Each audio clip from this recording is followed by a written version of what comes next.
Hello and welcome to the SC Playbook podcast, proudly brought to you by Mortgage Choice SCW. I'm your host, Tim Williams, and it is awards night at SC Playbook because we compile the NRL Supercoach Team of the Year live on air, voting our way position by position to come up with the team of the NRL Supercoach regular season, not taking into account NRL Supercoach finals. Here to do it with me, as always, the SC Spy. Spy, how are you, mate? Troops, yeah, flying, thank you. Still getting over that grand final. What an absolute cracker. Absolute cracking You wouldn't write about it, honestly. Can't believe that team won it last weekend when it was on. Unbelievable. Yeah, it was a cracker. Also with us today, former sixth-placed overall NRL Supercoach finisher, Clementine Cassidy. Clem, how are you? I'm good, thanks. So excited to be here. Absolutely love being on the awards show. So great to be back. It's your favourite show of the year, isn't it? It really is, yep. Yeah, well, we're happy to have you back for the big one. And lastly, Matty the Waterboy. Matty, what do you think of that unreal grand final, mate? Yeah, I thought that player did that really good thing, and it was good that he got that. Well, not that medal. We know it was the Clive Churchill. You rattled me. Whatever. It was a good game. Yeah, the player that got that medal, and the captain who held up that trophy. And, yeah, one to remember, that's for sure. Guys, today's show, we are going position by position to vote on our team of the year. Of course, position by position, but also some further awards, including Coach's Award, the Most Improved, the MVP, the big one of the year. I think James Tedesco's won it about 1,000 times in Supercoach. See if he can be knocked off this year, but it will be tough to do. And before we get into our team of the year voting, SC Playbook continues its expansion with our NBA branch announced last week. All that same gun content on website, including subscriber-only content, weekly podcasts recorded live from Bloke Studio, the WhatsApp groups with late mail and team news, community and contributor-only groups. The Spy, he's on deck for it, an absolute fiend for it. And importantly, guys, with this cluster of the SC Playbook Sports and Supercoach Sports, NBA, NFL, EPL, NRL, cricket, she is all happening, all now on standalone YouTube and Apple, Spotify channels, along with standalone social media channels, Twitter, Instagram, Facebook, TikTok, just to make it easy for you to access and get the stuff that you want to look at and play along with, rather than getting all of it in one hit. Now, let's get straight into it, guys. Team of the Year voting, and the criteria for this. It's very vibe-based. There will be bias included. If it was a player that helped or hindered your team throughout the year, for example, I don't really want to vote for Herbie Farmworth at CT Dub. I might have to because he was just that damn good, but I don't want to. A lot of bias vibe in encouraged, would you say? Bias encouraged. But yes, there is a lot of vibe involved in it. But there are some more practical things as well, such as, did they deliver come head-to-head finals time over that key 4-week period? Did they flop in that time? Did they provide some good buy coverage for you and perform when you needed numbers there? Did they have good cash gen across the year? Were there any late restings or injuries in important weeks, such as bye weeks and NRL Grand Final week, all those sorts of things? So they're the main factors going into it, but more than anything, it is vibe. Let's start at the top. What I've done is I've compiled a few players from each position. You can go outside of these players, but the main nominations at hooker: Blake Brayley, 24 games for a 67-point average. Harry Grant, 16 games for a 62-point average. And Connor Watson, dual position player, which came in handy for a lot of teams out there. 20 games this season for a 59-point average. Spy, I'll throw to you, mate, your hooker of the year. Hooker of the year. It's a standout. It's Blake Brayley. He had an absolute monster. However, Tommy Starling, outstanding for me. Wasn't quite start to finish. I got him in round 3. He did the job the whole season. Averaged 56 in the end. I didn't play him every week, but every time I needed him, he pretty well got the job done. So shout out to Starlo. What a little legend he is. It'll come into my awards later on, but yeah, a really savvy hold, Tommy Starling, for the season there. And I sold him off at maybe not peak price, but I got my good cash out of him. But the play as an event trader was to hold as a backup hooker. Did a fantastic job, Tommy Starling. Clem, your hooker of the year. So hooker once again proved to be my nemesis position. Every year? Every single year. So I had 2 combos the entire year. So I had Sandon Pakes and Sandon Connor. And I knew it was bad. Not good Connor, like back of the season Connor where he was coming off the bench. So my hooker of the year is going to the flex position because the amount of times I got saved and my team didn't crumble because of the flex position, it has to go to the flex. Huge. The flex gets Clem's nod at hooker. For myself, 2 years in a row, I've essentially nailed it on the head. And it was last year, I think it was Reece Robson I had from start to finish. This year I had Sandon Smith start to finish, who did a great job for me, but brought Harry Grant in when everyone had that decision of Watson v Grant. Had Tommy Starling for a while, so didn't waste too much there and actually got away with it okay. But my vote does have to go to Blake Brayley, who I was terrified to watch in the back end of that season. Matty, who have you got at hooker, mate? I've just ignore me. You're right, mate. Matty's out for this one, and I didn't send him the run sheet or the nominations anyway. So he's still getting over Sunday night. Yeah. He's still getting over that breathtaking game of football and that play by that guy. Blake Brayley, I think unanimous, guys. Well, not quite unanimous because Clem went with flex, but Blake Brayley gets our win for hooker of the year. Front row forward of the year, a hot field. Payne Haas, 21 games, 87 point per game average. Terrell May, 24 games this season for an 83-point average. Joe Tarpany, 21 games for a 72-point average. The year of the front row forward. The game changed this year. I cannot wait to see in future years if this continues or if it was a one-off. I don't know, but it was great for Supercoach Spy because it just became a relevant position. Who have you got here? Terrell May, comfortably. Not comfortably, that's a lie, but 24 games played. You could just lock him in from round one. He never was out for a period where you had to worry about selling him or anything like that. Just did the job start to finish. Some good captaincy scores. He was Mr. Reliable if your VC option missed out early in the round. So, yeah, just shading Payne Haas, who missed a couple of games when you could have used him. So I'm going to go Terrell May just in front of Haas. The second best Supercoach player with initials T. May in his family as an event trader this year. Yeah. Taylor May. I need to get him in now because he wasn't actually going to get a shout out in my team, not even in the Coaches Award, but little love what Taylor did for me later on in the season. Clem, what about for yourself? I went Payne Haas. Like, honestly, the biggest safety net of all time. Safe as houses, just no words needed. In the final 5 games, he didn't go under 80. Like, you could just plug him in and know he's going to do a job for you. So, yeah. It is very hard because, I mean, look, as I said, Haas had the extra 4 points, but Terrell May didn't miss a game for the Tigers and, you know, was reliable for that bike coverage. And I'll tell you another thing about Terrell, and this is why I'm going to give him the nod. Everyone started the season with him. Not many started the season with Payne Haas, so there was a trade to get him in. People also traded Payne Haas out over the Origin period. And back. So it's Terrell May. Yep. Terrell May for me. Terrell May gets our nod as our front row forward of the year. 2 RF position nominations. Hudson Young, 20 games for a 77-point average. Elias Katoa, 23 games for the year with a 74-point average. Tino Fasua Malawi, dual front row forward, 2 RF. He's the third one I've mentioned in here with a 70-point average from his 19 games this season. Dylan Lucas was also exceptional, but only played about 13 or so games, which was disappointing. Spy, your back row of the year. Elias Katoa. There is one reason for this. Hudson did a lot of damage earlier in the year. So if you did own Hudson for, you had about 3 tons in 4 weeks, he would be someone who flew up the leaderboard. But a lot of us then got him later in the year. I never actually ended up getting him, and he didn't end up hurting me, which was really interesting. So Katoa, on the other hand, was just Mr. Reliable, and he scored a big ton, I think, in the final series as well. So Katoa for me, with a huge shout-out to Aaron Clark, who was phenomenal for me. Clem? Yeah, I went Ellie Katoa as well. Most second row points for the season, 6th highest points overall for the season.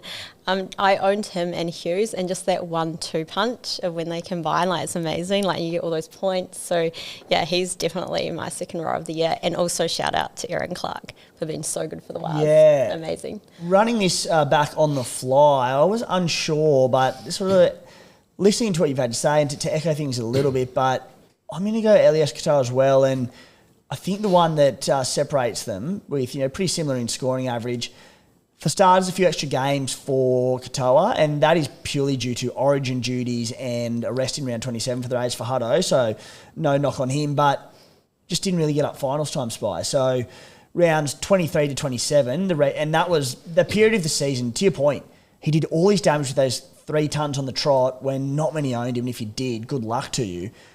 People jumped on him and he was okay for the back end of the season. Finals, round 23 to 26, he went 62, then he had a bye, 63, 91 in round 26, that's good, but only okay scores. Let's have a look at what Eli Katoa did in that period. Eli Katoa in the same fixtures went 64, 74, 81, bye in round 26, or a rest, I should say, and then 115 to round out the season. Would have been a few grand finals for some leagues as well. So I'm going to go with you and go Eliesa Katoa, despite averaging 3 less for the season. Also, Now- Aaron Clark turned up in the last week. Played 80 minutes straight. Yeah. Which was huge. So I'm very close to giving it to him because the price I got him at was so cheap. But yeah, hard to go past Katoa because he was phenomenal. But as for value and where you buy him at, Clark not far away. Yeah, no, fair shout. Now, I forgot to touch on the top of the show. I don't know how or why, but your long-running battle, you two, for Supercoach stardom to beat each other in Supercoach. Clem, you started the year very poorly. You came home like a house on fire. The Spy was chirpy as all hell. About the same time as Maxi Bryden chirped up at me, he said essentially, like, very smug for the Spy, who's not normally a smug kind of guy. You can't catch him. The differential was about 1,000. Can you tell us how it ended up? Yes, well, he was very smug about it. And yes, I did start the season in 9,000th place, so very, very badly. I finished up in 2,808 place, so I was pretty stoked with that. But in the last 6 rounds, Spy, I was 1,161 points behind Spy, and I made up 996 points. So, so I finished close. only 165 points behind him. Like, it was, I thought I was going to catch him, and then I just needed another couple of weeks. But yeah, stoked with that run. Watch it for next All year. that means to me is I should have won Supercoach. I've taken the foot off the gas.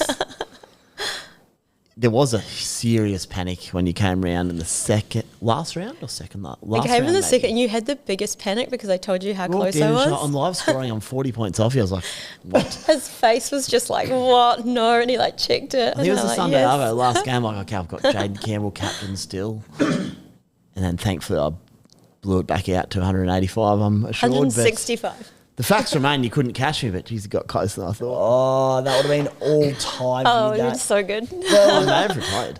You know what, Clem? Above all else, you showed some serious Supercoach ticker. You weren't put off. Not only were you not put off by the Spies' shit chat and the smugness, you fought back and you gave them a scare. So congratulations on a good end of the season. Thanks. All righty, back to it. The halfback position for 2 in a row.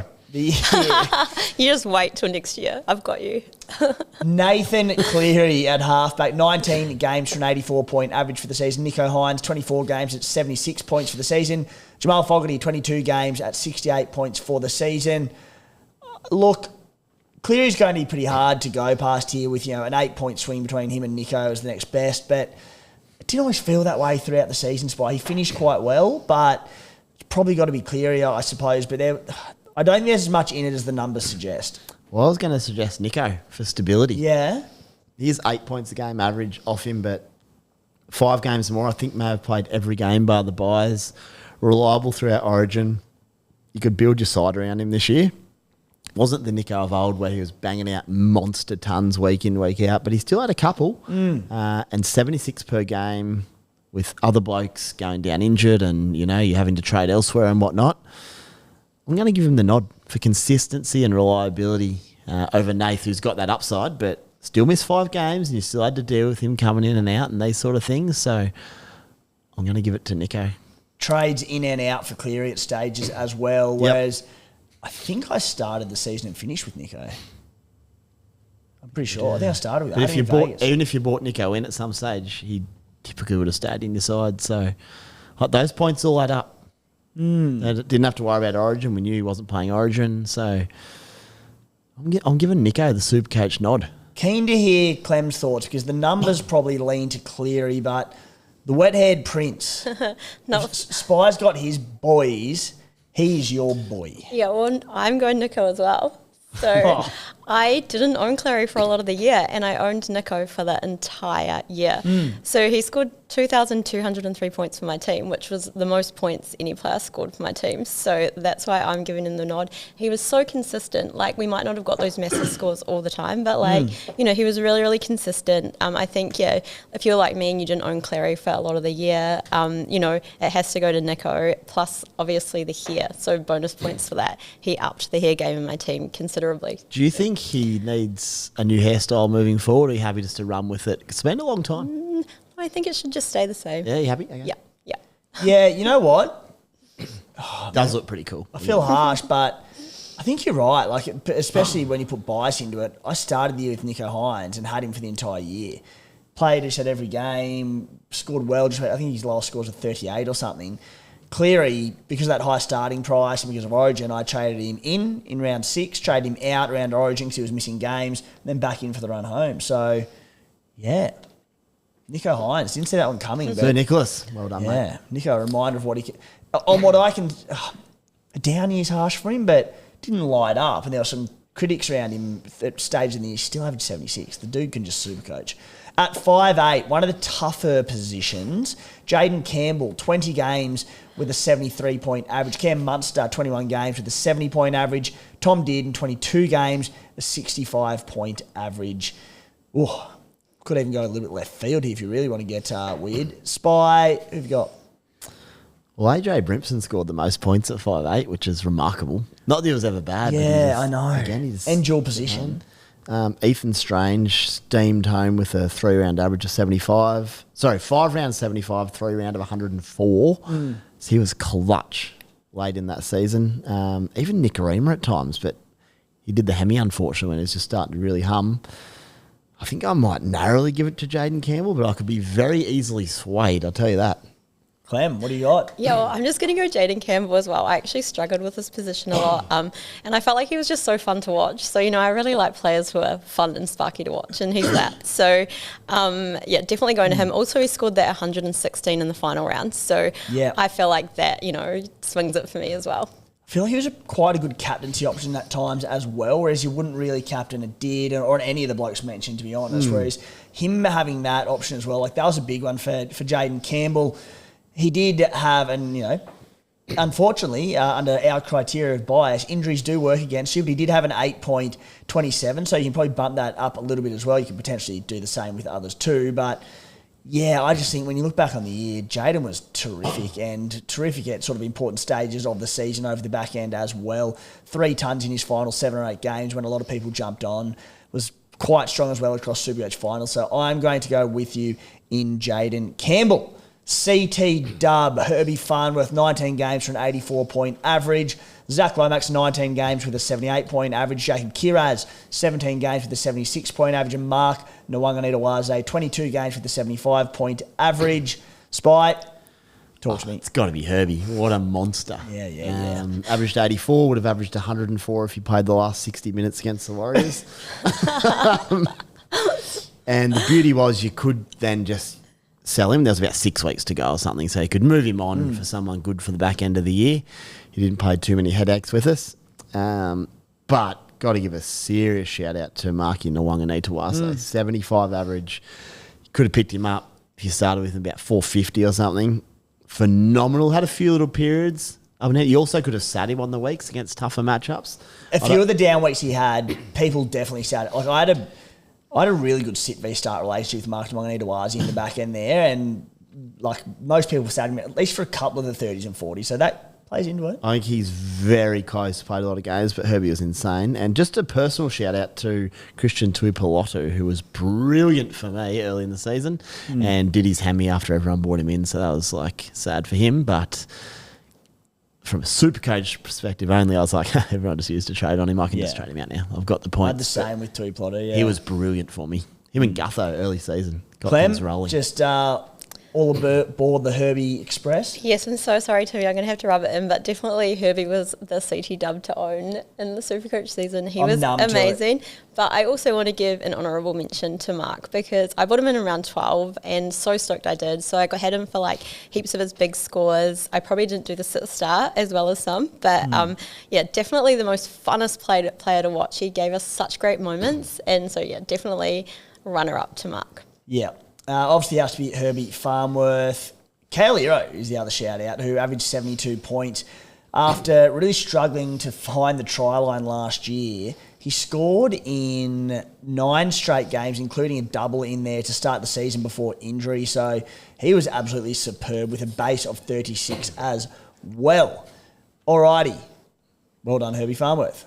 Fullback, James Tedesco, 24 games for an 89-point average. Reece Walsh, 18 games for an 85-point average, but came home like a house on fire for Supercoach finals. Scott Drinkwater, 24 games with an 81-point average. Who you got, Spy? Scotty Drink's doing it again, but not enough this year. Look, on most seasons, Reece Walsh would nearly take this just for his last 5-6 weeks when I didn't own him. However, James Tedesco, 24 games, averaged 89. His last 5 weeks, he went 189, 85, 40, down game, 131, 131. You cannot not give it to James Tedesco, but Reece Walsh was a title changer and nearly cost me my friendship with Clementine as well. Thankfully, didn't quite happen. Clem? Look, I agree that Teddy was the most consistent, but for my team, I'm going Reece as my fullback of the year. I think not owning him versus owning him in that back end of the season made such a difference, and it could really make or break a season and a team, like if you didn't own him, aka Spy. So like in those last 6 rounds, he scored 5 tons. So I just think, like, you know, he was a great captaincy option for the entire back end of the season. Like, Reece has to have it. Yeah, you know the crazy thing about this? Like, the end of the Supercoach season was all about Reece Walsh this and Reece Walsh that, and it's probably because everyone already had James Tedesco, so he wasn't in trade talk or anything. But I was just like, all right, it was just all Reece Walsh, and he just exploded across finals.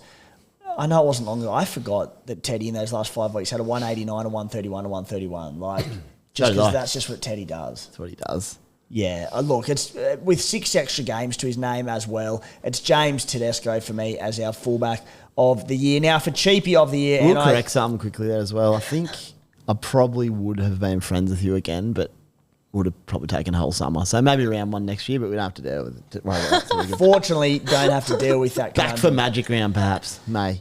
Cheapy of the year, Isaiah Iongi. And look, you can add any more to this that I may have missed, jumped through it this morning. But Isaiah Iongi, a $400,000 profit. He peaked in profit at $426,000, a 65-point average for the season. Gurmat Shibasaki, $367,000 profit. He peaked at a $427,000 profit. Huge. He averaged 66 points per game. Tommy Jenkins peaked at $409,000 profit, a 62-point average. Tallis Duncan, a little bit of a fly here, $369,000. He was $369K at round 8. He then became a starter. He finished up at $718K.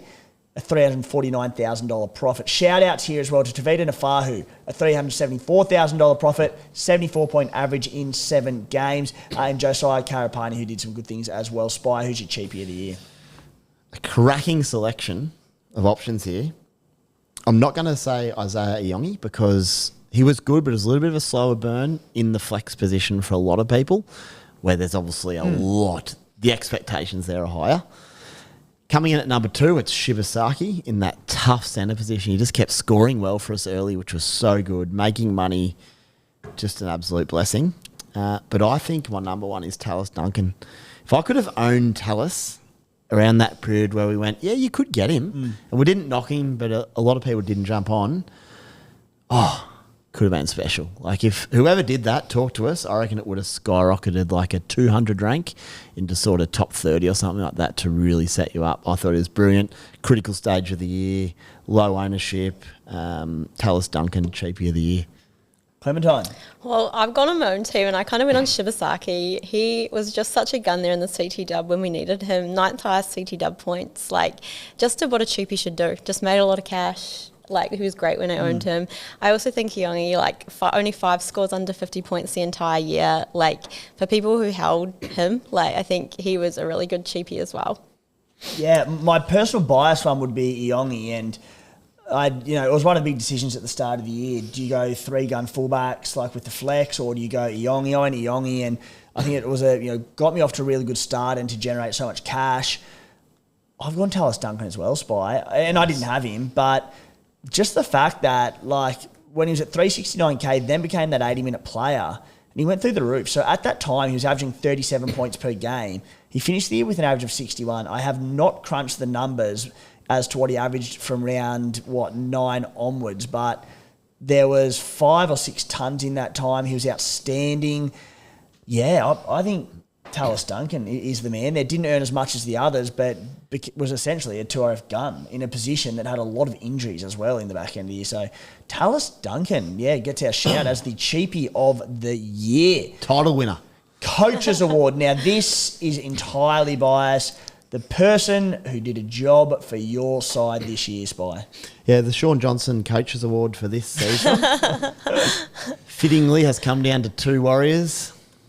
In second place, we have Aaron Clark. Outstanding. I picked him up very early and he just continued to do a job. And even when I thought he'd just finished the season poorly, or not poorly, but not at quite his best, he banged out 110 or something in base.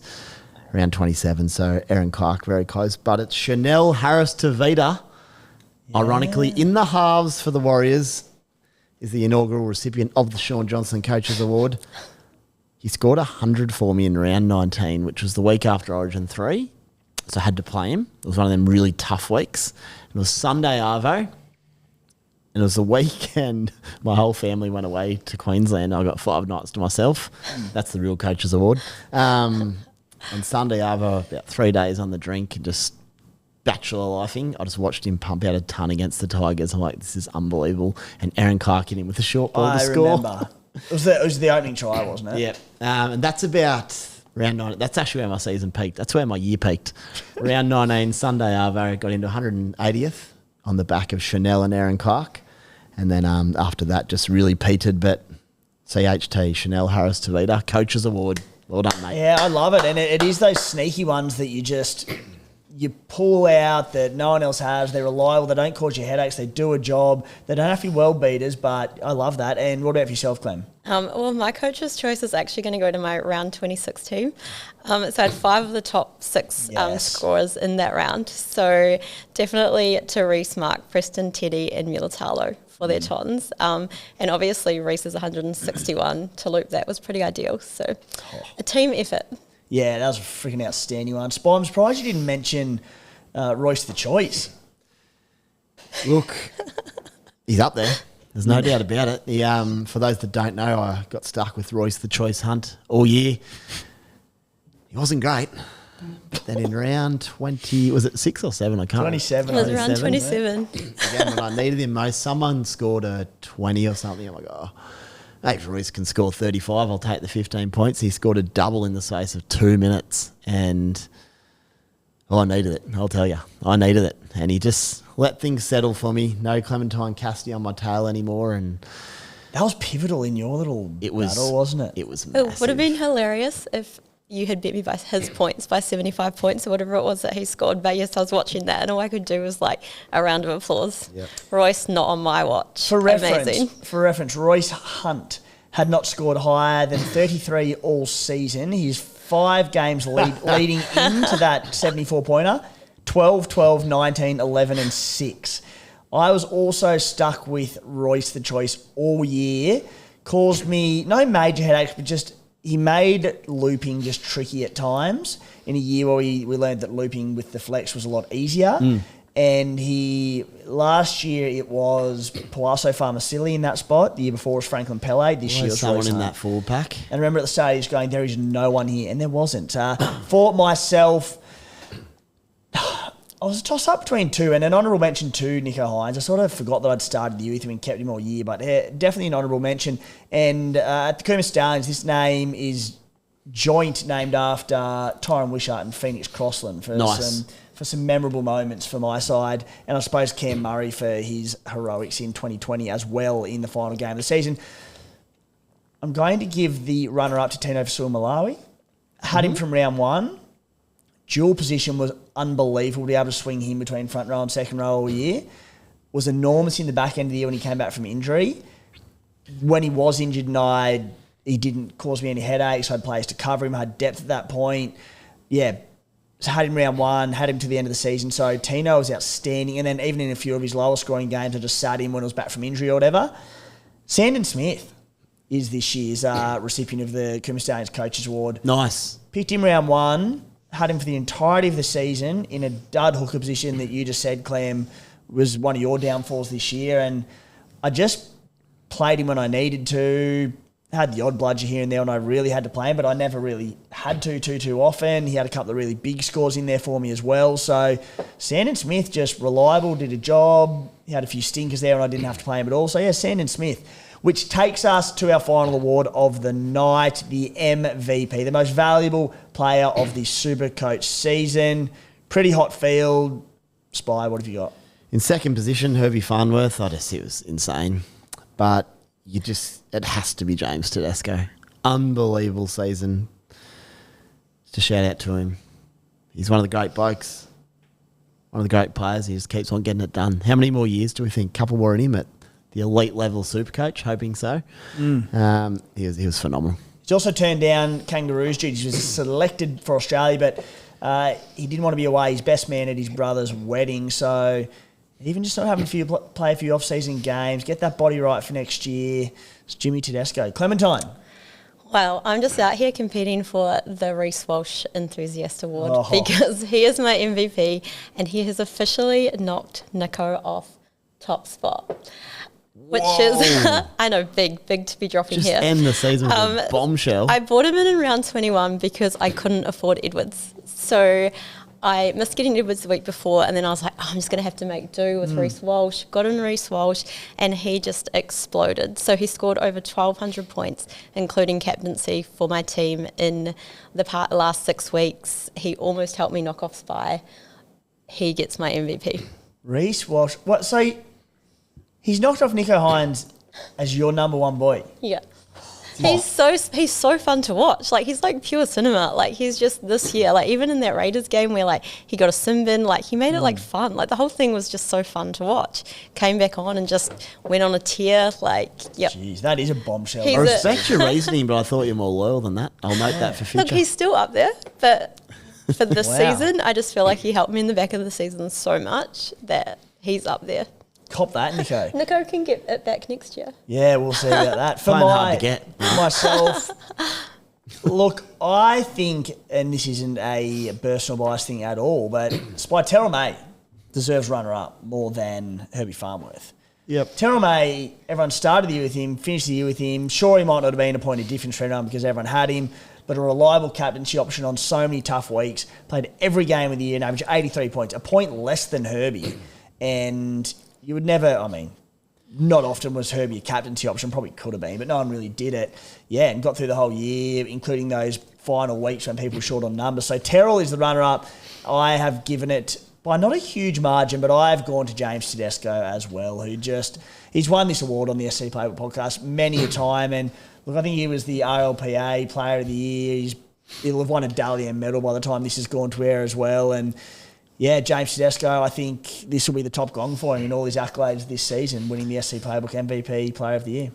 And you know what? One of the great gripes is in America, they often will just give an award out. So someone like Nikola Jokic has got MVP for a couple of years. And then next year, it's the most prestigious award in $1 billion industry. And they're like, we might give it to someone else. We've already given it to him twice. Well, you know what? If they're the best, which is why James gets the nod. Yeah, so congratulations to Teddy for taking it out once again.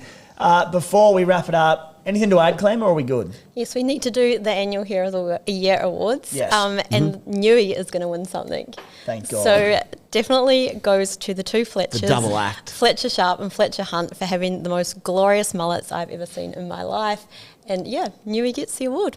Well done. The Newey Knights, they've won something for the year. And they were... Actually, there wasn't a lot of Fletcher Sharp mentioned on this show. No, so I'm glad you brought it up. Wade. He was an absolute gun, Yeah. wasn't My he? favourite player of the year was Fletcher Sharp, but he got hurt a long time out. So Yep. And Dylan Lucas. Funnily enough, the two Knights boys won two favourite players to own, and in the worst attack in NRL history nearly, and they were just getting it done. Yeah. So keen to see him back next year, and good Imagine thing. Fletcher Sharp if the Knights can actually click. Goodness me. Alrighty, that will do us for another season of the SC Playbook NRL podcast. Spy, thank you for another great year. You were my coach's award, mate. You were reliable as anything this year. Thank you. Appreciate it. Yeah, you'll be happy with that one. And Clem, great to have you to finish the year as well. Thank you once again. Thank you so much for having me. It's been so fun. He's off the mic, but actually you've been brushed already, Spy. Matty was the most reliable by a mile, so he gets that one. So thank you to Matty the Waterboy and for all the support of all the listeners out there this season, especially if you've hung on to the end of year awards when the season is done and dusted. We appreciate you even more. The SC Playbook, we will have plenty of NRL off-season content, and after a bit of a spell in the back end of October for a couple of weeks, we'll be back in November to put some articles together and some preview sort of stuff and some podcasts heading into 2026 season. From sort of that early to mid-November stuff, we'll start filtering it through, but in the meantime, EPL, NFL, NBA, the cricket summer, where there's heaps going on at SC Playbook for the off-season. So if you've got a subscription package, that'll be rolling through as well with heaps of content. So go and check out those sports if you haven't already, and enjoy your off-season. Cheers.